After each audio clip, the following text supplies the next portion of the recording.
Olá, boa noite. O time do Cartão Verde está em campo mais uma vez. Na abertura vocês viram gols dos times que ocupam neste momento as primeiras posições da tabela do Campeonato Brasileiro. Nada mais justo que os seus torcedores tenham o prazer de vê-los outra vez em ação antes que a gente dê o pontapé inicial aqui nesse nosso bate-papo semanal. Faltou o Corinthians, que não jogou porque o clássico com o Santos foi adiado, mas vocês viram aí as boas vitórias de São Paulo, Palmeiras e Figueirense. Aqui ao meu lado, como sempre, o nosso trio de comentaristas, formado por Sócrates Brasileiro, Chico Sá e Vitor Ernesto Birner. Cartão Verde hoje recebe dois jovens talentos do futebol brasileiro e mais precisamente do São Paulo, líder do Brasileirão, o zagueiro Bruno Vini e o atacante Henrique, que vocês já estão vendo aí, que entre outras coisas vão ajudar a gente a diminuir a nossa média de idade do time aqui. Mas não só engana que tem gato, não. Bom, a gente tem falado muito, é bacana a presença de vocês em dupla também, para que vocês possam trocar uma figurinha entre vocês, fazer pergunta para o Magrão aqui. Deve ter alguma coisa que o Magrão sabe que ele pode contar para vocês que vai ajudar vocês nessa...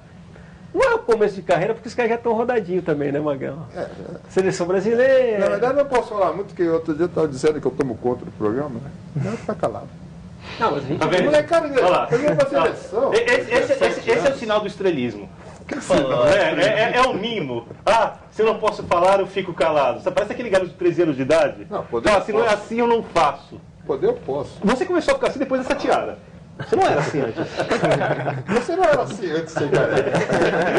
Você não era assim, era cabeludo. Henrique e Bruno, sintam-se à vontade. Aí eu vi que vocês estavam curtindo aí o gol do Lucas, que vai deixar vocês na mão no clássico contra o Corinthians, né? Tem sido... Como é que tem sido para vocês? A gente conversou antes do programa aqui, eu falei que é bacana vocês passarem para as pessoas, bacana também tentar tirar de vocês um pouco do emocional que vocês têm vivido aí, de estar ajudando o São Paulo numa arrancada que é surpresa para a maior parte das pessoas. É verdade, acho que foi uma grande surpresa, porque depois da derrota para o Avaí, deu aquela baqueada, deu aquele problema com os torcedores lá na porta do CT, mas... Acho que o grupo se fechou, uniu os jovens com os mais experientes, deu uma mesclada boa e está tendo resultado agora. E o futebol dá tempo de vocês aprenderem? Por exemplo, você, na última partida, cedeu lugar para o Rivaldo. A gente tem falado do Rivaldo aqui bastante. O Bruno pode falar isso também. São Paulo sempre teve zagueiros respeitáveis. Vocês têm tempo de conversar com eles? Eles têm tempo de passar ensinamento para vocês? Você acaba aprendendo tudo no dia a dia mesmo? Não, bastante. O mais recente era o Miranda e o Alex Silva que estavam lá, né? O Miranda está de saída, o Alex já saiu. E são grandes jogadores já rodados por Europa e estavam de volta no Brasil e contam muitas das histórias que aconteceu com eles, histórias engraçadas, histórias de dificuldades que aconteceu com eles e acabam passando essa experiência pra gente, né? O Alex Silva ainda acho que era um dos maiores contadores dessas histórias, assim, até as engraçadas, né? E Se é quiser bacana. pode encontrar uma engraçada aí. É difícil, né? Tem umas histórias que comprometem algumas pessoas, então é melhor deixar em off, né? Mas é bacana participar, conviver com esse pessoal, né? Fora o Rogério, que é, como diz lá agora, o mito, né? Que passa essa experiência, o Rivaldo, que dispensa comentários pela história na seleção e no futebol. Então são jogadores que a gente, por estar começando, tem o privilégio de poder trabalhar já logo no começo da carreira aí. E essa nova fase do São Paulo, essa abertura, para quem veio de Cotia, para os jogadores jovens, entre vocês conversam e falam, é agora, né? Porque, claramente, se o Muricyco fosse o treinador ainda, ou até se o Ricardo Gomes estivesse lá, dificilmente vocês teriam tantas chances. O Carpegiani está dando essas possibilidades. Vocês conversam, assim, isso é uma motivação a mais, principalmente porque a circunstância para vocês jogarem era bem adversa antes? Bastante. A conversa, a maioria do tempo ainda quando vai para os treinamentos é isso. A gente olha e vê a maioria do grupo é garotos hoje. E isso há um tempo atrás era muito difícil. A gente ia na categoria de base, pouco estava no profissional. O Henrique tem um pouco mais de tempo já no profissional, subiu na época do Muricy, mas era muito difícil de ser aproveitado no time. Então hoje a gente olha, no próprio treinamento são muitos garotos, na verdade a gente se sente até mais à vontade, todo mundo junto, porque criou um laço de amizade nas categorias de base. Então, e o pessoal já tá vendo que os meninos que estão entrando têm condições de dar conta do recado. Acho que hoje o São Paulo entra em campo com 7 ou 8 no time titular que foi formado na categoria de base e às vezes acaba participando do jogo até 10 jogadores que foram formados. Então mostra a força do trabalho que é feito em Cotia e também que os garotos dão conta do recado se precisar. Porque uma coisa impressionante Não havia isso há quanto tempo, Vitor? de renovação grande no São Paulo. Faz muito tempo, porque nesse último milênio, se for lembrar, o time de 2002 foi o time que o São Paulo gastou uma nota quando o Leco era técnico, o Kaká trouxe o Ricardinho, gastou uma fortuna, a Juvenal assumiu a diretoria de futebol e ninguém contratava jogadores em fim de contrato, os clubes ainda não tinham se adaptado à Lei Pelé. O Juvenal pescou isso antes e junto com o Cuca montou o time campeão do mundo, que era cheio de jogadores experientes. E depois foram mantidos pelo Muricy, sempre trazendo esses jogadores com passagem pela Europa, 28 anos de idade, alguns inclusive muito acomodados, né? Tanto é que uma das coisas que se fala hoje desse time de São Paulo é a pegada da equipe. A equipe é muito guerreira, os jogadores se atirando na frente da bola, correndo um por outro. Os veteranos não, quando um falha, o outro era torto. Era assim o ambiente do São Paulo. O São Paulo joga hoje, partida de Campeonato Brasileiro, com mais pegada do que jogou, por exemplo, na semifinal da Libertadores contra o Inter. Sabe? E isso, obviamente, contagia o torcedor, chama o torcedor. Claro que se a bola bater na trave e não entrar, mas aí é com qualquer time, você sabe como funciona. Vou até provocar o Magrão no seguinte sentido, Magrão. Quanto mais jovem, mais sensível, assim, mudanças de humor. Mas você que é muito atento a essa questão do emocional e pensa em futebol, eu tenho a impressão de que quanto mais jovem o time, mais puro é o futebol, entendeu? Realmente o cara com mais idade, o cara é mais cheio de vício, realmente. Às vezes tem uma pegada diferente, como o Vitor falou. Não diria vício, não. Tá mais cansado, né? Cansado? Não é nem fisicamente, não. Estava cansado mentalmente, porque o futebol é muito sacal, né? É muita repetição, né? Sacal, essa coisa de ficar É muita repetição, né? Ficar dormindo fora de casa, comendo a comida dos outros, concentração todo dia. Mas você pensa assim, não são todos os seres humanos que pensam da mesma maneira. Mas isso Mas concentração desgasta, Mas óbvio. pensa até quem não tá refletindo sobre isso. Como você explica a forma do Rogério nessa idade? Não, mas tem uma coisa bacana. O Henrique, por exemplo, está falando, nascido em Brasília e foi pro Atlético Paranaense. E quando ele chegou aqui, eu perguntei para ele, como é que se deu isso? Ele, na verdade, foi disputar um campeonato, estava me contando, e saiu de casa com 13 anos. Quer dizer, já começa a viver essa coisa de ficar fora. Já é muito tempo essa uma coisa altura, meio né? massacrante do futebol desde cedo, né? Hoje cada vez mais cedo. Aliás, eu queria fazer uma pergunta. Vocês continuam estudando? Terminamos a escola agora, faculdade. Fizemos vestibular. Quando eu fiz vestibular, eu estava na base ainda. Aí passei no vestibular, subi profissional. Aí na época que eu subi, tive que, no caso, largar lá, né? Fiquei no profissional subindo, aí começou a ir para os jogos e tal. O jogo quarto sábado, que tinha Paulista, Libertadores, e depois começou o Campeonato Brasileiro. Aí não deu, até agora. Fui por Vitória da Bahia, lá em Salvador. Inclusive, voltei pra cá. A legislação permite que você reponha as horas que você perca. E agora também por internet também. Exatamente. Tem uma mobilidade muito grande hoje Não deixa de estudar, não. Porque isso aí é se mudar o horário das aulas, tem uma mobilidade muito grande hoje. Mais do que no tempo que você... e você pode repor depois, dentro do teu tempo livre. E se você somar o tempo que você tem livre, é só você organizar direito. Priorizar, né? Bom, o Magrão sabe disso de carteira. Eu não conto, porque eu fiz loucura. Mentira não. Você prestou vestibular do quê? Pra quê? Administração.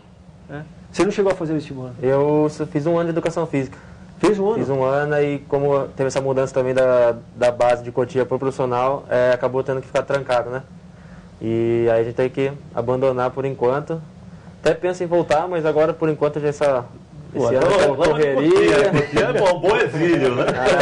Mas lá não tem o que falar mal de lá, muito bom. Tem uma coisa que me chamou a atenção também, o Henrique falou agora, essa coisa de que foi emprestado por Vitória para pegar a rodagem. Você acha que esse tipo de coisa é eficaz? Cara, depende. Você avançou mais do que você tivesse... Depende do quê? Porque eu não tive a oportunidade no São Paulo de jogar ano passado, quando eu subi. Fiquei um ano lá, depois no ano passado também não tive a oportunidade. São Paulo não deu sequência, não deu oportunidade, eu preferi pedir para ser emprestado. Mas eu acho que se o cara tiver oportunidade, igual agora, essa revolução de estar no São Paulo, de jogar, eu particularmente não seria emprestado de novo. Então, foi justamente isso que me chamou a atenção, porque lendo uma das suas entrevistas, você falou, não quero ser emprestado de novo. Dá para trás, né? Você tá titular de São Paulo, então, em qualquer outro lugar? Não falo não titular assim, absoluto. Falo assim, você jogar uns jogos. Tem chance de jogar. Tem chance, né? Porque igual agora, não tinha chance nem de ficar no banco. Agora tá tendo algumas chances. Porque não tive nunca uma sequência de 3 jogos seguidos no São Paulo até hoje, não tive essa oportunidade de jogar 3 jogos seguidos. Vocês ainda têm a vantagem hoje que o cenário nacional é favorável ao jovem jogador, né? Está numa hora de exaltação ao jogador, um pouco por causa do Santos, um pouco por conta do Lucas já. Pelo sucesso das seleções de base do Brasil. Então acho que vocês pegam também um bom momento para dessa arrancada. A seleção brasileira também está com esse pensamento de revolução, assim, né? Saiu bastante depois da Copa do Mundo. Jogadores que talvez tenham até condições de ser convocados ainda, que jogam na Europa, mas essa nova safra, né, que o Mano está pensando já em 2014, já está sendo acompanhado, como é o caso do Lucas, o Neymar já é titular da seleção. Isso já é um baita incentivo, para né? Olimpíadas também. Todo mundo, tem as Olimpíadas, estavam no Sul-Americano Sub-20 com a gente, hoje estão na Copa América. Então é um incentivo para todos os jovens jogadores e mostra que também os meninos podem dar conta até na seleção brasileira. Mas isso é um erro de administração aqui, gerado pelo pavor dos treinadores, né? Porque quando o time vai mal, o que o técnico faz? Pede reforços. Quando ele pede reforços, ele está transferindo a responsabilidade dele de trabalhar com jogadores jovens, treinador competente, né? Não o que posiciona o time apenas. De trabalhar com jogadores jovens para a diretoria. Porque é lógico que o menino, como o Magrão falou, quem é mais novo, na hora do aperto, as oscilações são maiores e o jogo é mais viril, mais rápido entre os profissionais. Então a adaptação emocional e ao jogo leva algum tempo. O Rincon hoje dando uma entrevista fez essa crítica pro Tite, né? Falando que ele não renova muito o Corinthians, pensando um pouco em manter o emprego. A evolução do Neymar de 2009 para cá, assim, é agressiva, é impressionante, porque ele está aprendendo a lidar com essa situação. Ele não soube lidar com a situação, por exemplo, no primeiro tempo do jogo contra o Peñarol semana passada. No segundo tempo já soube. Tratou a arbitragem, caiu menos. Assim, são aprendizados. E os treinadores não querem assumir isso. Os treinadores transferem a responsabilidade. Quero contratação, quero veterano, porque aí ele não tem culpa. Ou seja, para bancar isso, o cara tem que ser bom. Ou acontece num momento, num cenário que o Magrão lembrou aqui semana passada, na hora que os times estão em crise financeira, eles recorrem a gurizada. O que aconteceu com o Santos do Diego e do Robinho foi isso. E agora também. Luiz Álvaro veio aqui, pediu 6 meses. Só começou por isso. O presidente do Santos veio aqui logo depois que foi eleito e pediu 6 meses à torcida, dizendo que ele precisava de algum tempo para acertar as finanças do clube e para a torcida não esperar resultados. Foram 6 meses que o Santos ganhou a Copa do Brasil e o Campeonato Paulista. Nem eles acreditavam. Rápido. Um time que viveu uma crise de falta de renovação, o Flamengo, que era talvez o maior clube até o começo dos anos 90, sem dúvida, principais.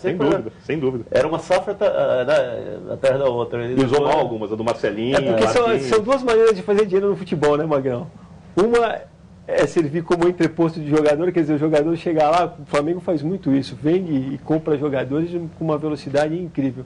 E a outra é revelar realmente jogadores e vender, como faz a maioria dos... Alguns gostam de fazer negócio. É a diferença entre Real Madrid e Barcelona. Né? Exatamente. Se for exagerar. Agora, você falou de adaptação, uma das coisas mais claras é que quando você sai do time de moleque para o time profissional, você tem que mudar o seu jogo. De alguma forma você tem que mudar, porque a diferença é brutal. A diferença física é brutal. A atitude... A maldade. A atitude dos jogadores é diferente. Mas isso rapidinho você pega.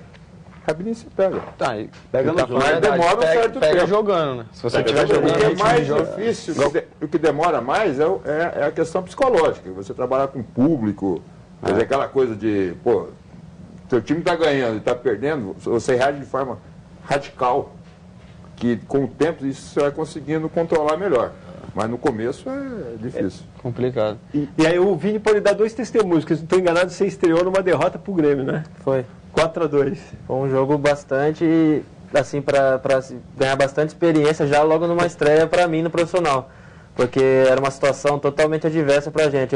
O Alex Silva tinha sido expulso no jogo, estava com 3 zagueiros, o Xandão, o Alex Silva e o Miranda, e o Xandão sentiu. A gente estava com um jogador a menos já, e estava 4-2 no placar já pro Grêmio, estádio cheio. Eu não tinha estreado, o Xandão sentiu uma dor, eu acabei sendo chamado numa situação ali. Ainda na hora já que eu entrei em campo ali, o Miranda falou, esquece o placar, já deu uma tranquilidade ali, esquece o placar, faz seu futebol, falou desse jeito. E deu uma tranquilizada ali para me ajudar naquela partida que não tinha mais o que fazer, na verdade, pra gente. Porque o Grêmio estava todo em cima, a gente com 1 a menos, perdendo já 4-2 e a gente acaba aprendendo bastante já nessa primeira oportunidade. E como é que vocês estão lidando com essa coisa que o Magrão falou de lidar com a torcida? O que tem sido o grande desafio para vocês? O que ainda deixa vocês tensos no jogo, por exemplo? né? Qual é a maldade que vocês já encontraram que é difícil de... Acho que o jogo de domingo é o melhor exemplo, né? Os jogos fora, a gente vê a torcida sempre incentivando muito. A gente pegou vários estados cheios contra o Atlético Mineiro, lá em Sete Lagoas, agora contra o Ceará também, casa cheia, a torcida que empurra, a torcida vibrante ali. Então a gente tem que saber lidar com isso. Também a torcida do São Paulo, que é uma torcida que cobra bastante, porque é uma torcida que o time que vem de bastante títulos, de grandes conquistas. Não digo mal acostumado, é uma torcida que cobra porque sabe que o time dá as condições para o jogador para desempenhar com grandes elencos, desempenhar um bom futebol e conquistar o título. Porque as condições que o São Paulo oferece são para jogadores que querem conquistar títulos e a torcida cobra isso, ela sabe disso e cobra. E é uma torcida exigente porque sabe que o clube tem condições de sempre estar no top. Agora, sobre o negócio da gestão, tem uma coisa aqui no futebol brasileiro, mas não foi o Real Madrid e Barcelona. Bem que a Espanha está quebrada, a situação é dramática da economia, isso afeta muito o futebol. Agora, dos modelos de gestão, ninguém no Brasil tem direito a ser Real Madrid. Ninguém tem dinheiro para contratar uma grande estrela a cada ano, cada 6 meses, reformular o time, gastar uma fortuna em contratações, roubar jogador de ponta do futebol europeu. Para o futebol brasileiro, só tem um modelo de gestão. Devia ser só um modelo. Que é exatamente trabalhar com jogadores de base. Por exemplo, o São Paulo vai pegar os jogadores, eles estão crescendo, alguns vão se firmar, outros não. E aí o diretor vai lá, contrata 3, 2, 4 jogadores experientes das posições que faltam e faz a mescla. Acho que tem uma outra coisa que não pode deixar Fazer passar. um time por ano, se quiser. Qualquer time brasileiro. Exatamente. O que não falta aqui é talento. Não falta é jogador. Essa coisa que o Magrão falou, que muda o desafio quando você chega no profissional, por exemplo, a gente te olhando, Henrique, é um desafio físico, porque o teu porte Você físico... não está chamando ele de baixinho, não, né? Não. É só pegar... Lembra ele do Messi, do Maradona, lembra Pelé. Vocês vão entender onde eu estou querendo chegar. Se desenha do futebol, por exemplo, o Bruno, eu sei aqui, que já enfrentou o Neymar, se não me engano, há muito tempo, no infantil. Foi. Aí eu queria esse testemunho de vocês. O Neymar já era esse cara. Tem gente aqui, por exemplo, que os caras não esquecem essa coisa do Caicai do Neymar. Entrou no imaginário do torcedor e está todo mundo falando. Quer dizer, quando você enfrentou o Neymar, ele já tinha esse estilo de jogo. Até, você pode dar esse testemunho. Muita gente fala que ele desenhou esse tipo essa coisa de cair porque realmente tem um problema do contato físico ser desproporcional, entendeu? Pô, eu quero que o Neymar continue caindo amanhã, seja campeão do Libertadores. Esse cai dele já deu Copa do Brasil, Campeonato Paulista, o Santos tá bem, então... Como fica corpo de gato? Tosse pela... Não, esquece, eu tranco ele, esquece o personagem. É legal a corpo amanhã. Tranco o personagem. Que fala do Neymar, Caicai, tem muito mais gente fazendo Caicai e que não joga bola. É verdade. Os caras caem. É o cara que não tenta nem a jogada. O cara tá numa escola, a arbitragem o zagueiro está atrás do meio-campista, do atacante, a bola vem, o cara já está programando para pular. O jogador aqui cai em escola de arbitragem brasileira. Os caras marcam qualquer coisa. Lá fora não marcam, toma cartão. Vamos deixar o Bruno dar o testemunho. Já era assim, quando você enfrentou ele no infantil? Olha... Pode falar. Pode falar. Faz muito tempo, sou sub-15, né? A gente se enfrentou, ele era... não tão diferente, que ele não engordou muito, né? Ele é magrinho até hoje, não incorporou muito, mas o estilo de jogo dele sempre foi esse, né? Um pouco de segurar um pouco a bola, de ir pra cima mesmo, encarar. E eu acho que esse estilo de jogo dele não cai, mas esse estilo de ajudar o time a dar um cartão amarelo contra o adversário, porque queira ou não, ele é pouco perseguido em campo, ele irrita os adversários, principalmente na Libertadores a gente vê isso, os sul-americanos se irritam com ele, né? E acho que isso pode usar como vantagem para ele se o juiz não jogar contra, como ele disse que foi nesse último jogo agora, pelas palavras dele. E ele consegue cavar cartões, faltas próximas da área, pênaltis, então eu acho que ele usa isso para ajudar a própria equipe. E eu não te chamei de baixinho, não, você está entendendo o que eu quis dizer, porque na verdade você pula... Fui eu que interpretei. É um salto, cara. Imagina que os zagueiros que você na base enfrenta, cara, são, pega o Domingos pega o Domingos, exatamente. Mas aí é de menos.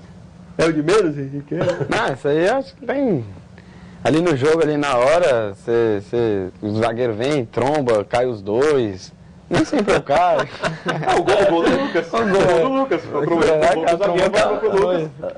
Ele fez essa parte dura do negócio, né? Dá trombada. Não tem muita diferença assim, não. Só um detalhe sobre o Neymar, eu não sei se você não jogou contra ele no profissional ainda, né? Mas deve saber o que o pessoal fala.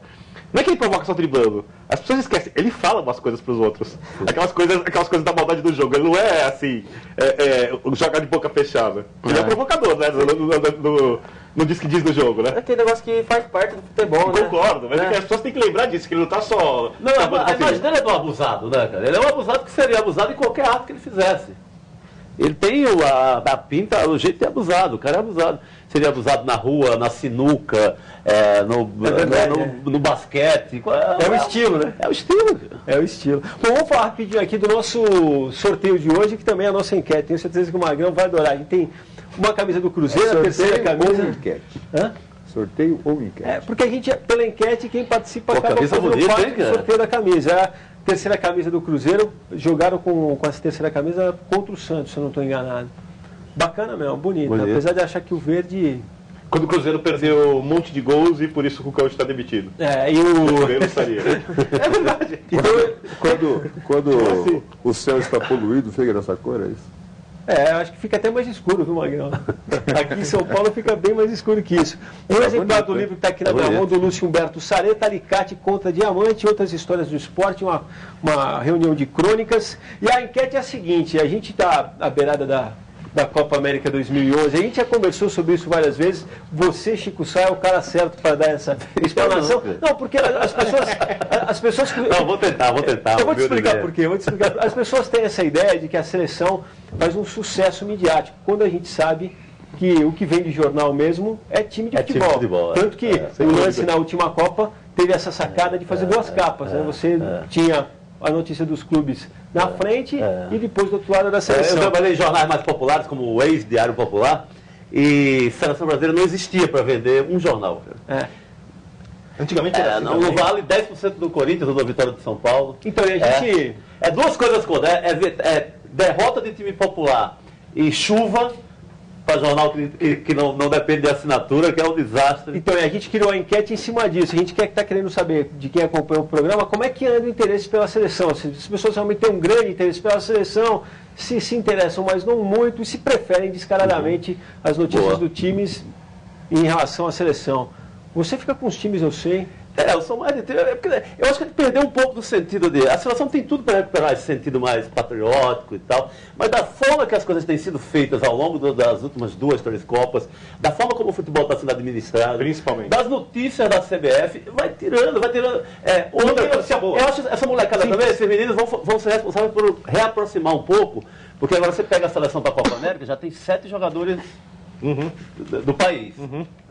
Que jogam no Brasil. Então, quanto mais está perto dos times... Se você tem... Eu, como torcedor de time, o que é que eu gosto? Que a seleção tenha 12 caras do Santos. Aí eu vou torcer, porque você transfere seu voto do clube... A sua emoção, e junta. Eu vou ser obrigado a admitir uma coisa, Chico. Eu, como torcedor, eu não quero nenhum na seleção. Porque quer ter o time atrapalha. Agora, por exemplo, você está no Mundial Sub-17, Sub-15, Sub-20, tirando os jogadores. É o fim do mundo, cara. É o fim do mundo. O Mundial de verdade, a Copa América eu entendo. Mas aí eu vou falar na CBF, porque não parou o campeonato. Na Argentina o campeonato acabou. Para a molecada é importantíssimo ter essas... Eu entendo, o lado deles eu entendo. Mas... Eu queria até dar o depoimento de vocês, porque o retorno que vocês têm do público, quando vocês estão defendendo a seleção, como conquistaram a vaga agora, a seleção Sub-20 garantiu vaga na Olimpíada de Londres, as pessoas conversam mais e procuram mais vocês por causa dos times e não da seleção.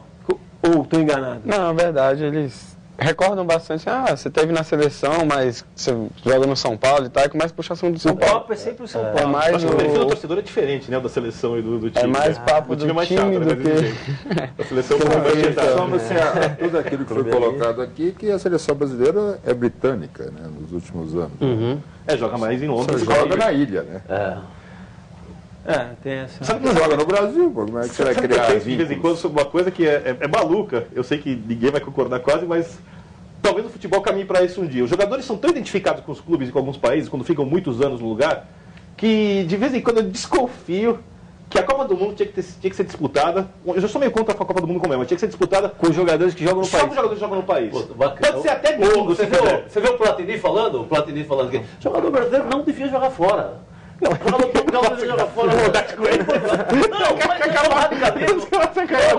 Não, eu acho sacanagem. Eu acho que a gurizada tem que ir ganhar o seu dinheiro, comprar casa pra mãe, carro pro pai. Mas ele quis falar isso como de uma forma filosófica para incentivar que fiquem mais. Entendeu? Ele não disse obrigatoriamente, não estão proibidos de... Os argentinos vão ficar revoltados comigo. O Messi tem mais a cara do Barcelona ou da seleção argentina? Barcelona. É o futebol. Bom, só fazer aqui, a gente tem que fazer o nosso primeiro intervalo, que a gente já tardou nessa missão, pelo menos, né? Já que a missão é minha aqui. Vamos falar só rapidinho da primeira edição do Campeonato Estadual de Seleções e Ligas Municipais. Jogo disputado no último domingo entre Itu e Piracicaba, terminou com vitória da equipe visitante. Piracicaba fez 3-1. Nós vamos ver os gols, o primeiro deles marcado pelo Peterson, que colocou Piracicaba na frente. O Johnny vai empatar para o Itu e na sequência o Carlinhos aos 30 e o Leandro aos 39 do segundo tempo definiram o placar. Itu 1, Piracicaba 3. No próximo domingo a TV Cultura transmite ao vivo, 1 da tarde, Araraquara e Serrana, jogo que será válido pela 6ª rodada do torneio. Diga, Vitor. Conversa privada. É sobre o público do torneio. Baixa, mas Ninguém vai assistir, não é possível. uma questão de tradição. Vai ter que verdade, esperar. tem que criar... Cartão Verde faz o primeiro intervalo. Na volta que a gente vai falar, entre outras coisas, sobre a decisão da Copa Libertadores entre Santos e Peñarol. Até já.